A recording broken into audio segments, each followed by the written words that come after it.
അബൂബക്കർ മുസ്ലിയാരുമായി ഇതു സംബന്ധമായി ചർച്ച നടത്തിയപ്പോൾ അനുകൂലമായ നിലപാടാണ് അദ്ദേഹത്തിൽ നിന്നുണ്ടായത്.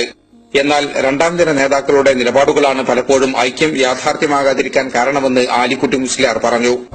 പി ഉസ്താദിന്റെ ഭാഗത്തുനിന്ന് അതിന് എതിർപ്പുണ്ടായിട്ടില്ലെന്ന് തന്നെ ഞങ്ങൾ വിശ്വസിക്കുന്നു. ഞങ്ങളുടെ ഭാഗത്തുനിന്ന് ഉണ്ടായിട്ടില്ല എന്നാണ്.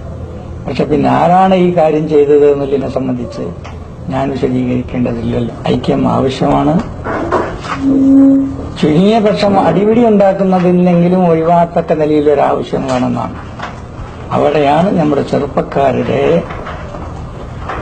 യുവജനങ്ങളുടെ, ലോകത്ത് മുഴുവനും അതാണ് പ്രശ്നം. അസ്സലാമു അലൈക്കും വറഹ്മത്തുള്ളാഹി വബറകാതുഹു. ചരിത്രത്തിന്റെ താളുകളിൽ അടയാളപ്പെടുത്തപ്പെട്ട ചില വായനകളും യാഥാർത്ഥ്യങ്ങളും നമ്മെ ചിന്തിപ്പിക്കേണ്ടതുണ്ട്. കേരളത്തിലെ ഇസ്ലാമിക കേരളത്തിന്റെ സുവർണ കാലഘട്ടത്തിൽ സുന്നി ഐക്യം എന്നത് ഒരു സമുദായത്തിന്റെ മുഴുവൻ ഹൃദയത്തുടിപ്പായിരുന്നു. ഭിന്നതയുടെ ചുവരെഴുത്തുകൾ തകർത്തെറിഞ്ഞ് ഒറ്റക്കെട്ടായി മുന്നോട്ട് നടക്കേണ്ടതിൻ്റെ ആവശ്യതയെക്കുറിച്ച് പണ്ഡിത ശ്രേഷ്ഠർ നിരന്തരം ഓർമ്മിപ്പിച്ചുകൊണ്ടിരുന്ന ഒരു കാലമുണ്ടായിരുന്നു. സമസ്ത സെക്രട്ടറിയുടെ ഭാഗത്തു നിന്ന് ഐക്യത്തിൻ്റെ സന്ദേശം ശക്തമായി ഉയർന്നുവന്ന ആ നാളുകൾ വിശ്വാസി സമൂഹത്തിൽ വലിയൊരു പ്രത്യാശയാണ് നൽകിയത്. ആ പ്രത്യാശയുടെയും സമുദായ സ്നേഹത്തിൻ്റെയും പ്രതിഫലനം പ്രമുഖ പണ്ഡിതനായ ആലിക്കുട്ടി മുസ്ലിയാരുടെ വാക്കുകളിൽ വ്യക്തമായിരുന്നു. കാന്തപുരം പി ഉസ്താദിന്റെ ഭാഗത്തു നിന്നുള്ള പ്രതികരണം എന്താണെന്നും ഈ വിഷയത്തിൽ അദ്ദേഹത്തിന്റെ നിലപാട് എങ്ങനെയുള്ളതാണെന്നും ആലിക്കുട്ടി മുസ്ലിയാർ വളരെ ആഴത്തിൽ വിശദീകരിച്ചിട്ടുണ്ട്. യഥാർത്ഥത്തിൽ കാന്തപുരം ഉസ്താദിന് സുന്നി ഐക്യത്തോട് യാതൊരു എതിർപ്പും ഇല്ലായിരുന്നു എന്ന് മനസ്സിലാക്കേണ്ട വസ്തുതയാണ്. പി വിഭാഗത്തിനും കെ വിഭാഗത്തിനുമിടയിൽ ആശയപരമായ ചില ഭിന്നതകൾ ഉണ്ടെന്ന് പറയപ്പെടുമ്പോഴും രണ്ടു കൂട്ടരും അടിസ്ഥാനപരമായി ആഗ്രഹിച്ചത് സുന്നി ഐക്യം തന്നെയായിരുന്നു. ഇരു വിഭാഗങ്ങളുടെയും നേതാക്കളും പ്രവർത്തകരും ഒരുമിച്ച് നിൽക്കണമെന്നും ഭിന്നതകൾ മാറ്റിവെച്ച് ഒറ്റക്കെട്ടായി മുന്നോട്ടു പോകണമെന്നുമുള്ള ആഗ്രഹം ഇരു ഭാഗത്തു നിന്നും പ്രകടമായിരുന്നു.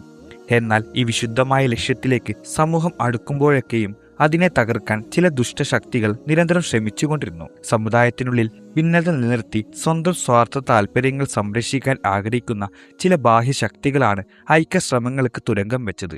ഇരു വിഭാഗങ്ങളും മനസ്സുകൊണ്ട് ഐക്യം ആഗ്രഹിച്ചിട്ടും ഈ തൽപര കക്ഷികളുടെ ഇടപെടലുകൾ കാരണം മാത്രം ആ പരിശ്രമം യാഥാർത്ഥ്യമാകാതെ പോവുകയായിരുന്നു.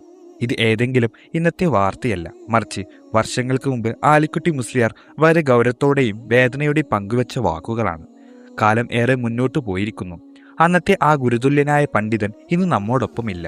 ആലിക്കുട്ടി മുസ്ലിയാർ വഫാത്തായി കഴിഞ്ഞു. എങ്കിലും അദ്ദേഹം അന്ന് ഓർമ്മിപ്പിച്ച ആ വലിയ സത്യം ഇന്നും കേരളത്തിലെ മുസ്ലിം സമൂഹത്തിന് മുന്നിൽ ഒരു ചോദ്യചിഹ്നമായി അവശേഷിക്കുകയാണ്. ചരിത്രപരമായ ഈ യാഥാർത്ഥ്യത്തെ നാം ഇനിയെങ്കിലും തിരിച്ചറിയേണ്ടിയിരിക്കുന്നു. സമുദായത്തിന്റെ ഉന്നതിക്കും ഭാവിക്കും വേണ്ടി ഐക്യത്തിന്റെ പാത സ്വീകരിക്കുന്നതിന് പകരം നമ്മെ ഭിന്നിപ്പിക്കാൻ ശ്രമിക്കുന്ന ശക്തികളെ തിരിച്ചറിയാനുള്ള വിവേകം പുതിയ തലമുറക്കും പണ്ഡിതന്മാർക്കും ഉണ്ടാകേണ്ടതുണ്ട്. അന്ന് ആലിക്കുട്ടി മുസ്ലിയാർ പറഞ്ഞ വാക്കുകൾ വെറും ഒരു പ്രസ്താവനയായിരുന്നില്ല, മറിച്ച് വരും തലമുറകൾക്കായി അദ്ദേഹം നൽകിയ ഒരു മുന്നറിയിപ്പായിരുന്നു.